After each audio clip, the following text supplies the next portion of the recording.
Como eu faço para ensinar os dois sons da letra G? Vem comigo que eu te mostro. Seus alunos sabem que essa letra tem dois sons? Porque para conseguir ler palavras com a letra G, ela vai precisar conhecer os dois sons. Eu vou te mostrar quais as vogais que usa com cada som.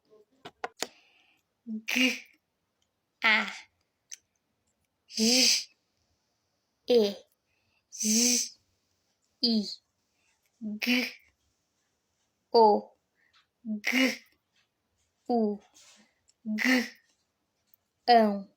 O primeiro som da letra G, G, usa com as vogais A, O, U, ão. O segundo som da letra G, J, usa com as vogais E, I. Agora me diz aqui, você já ensina sim? Sim ou não?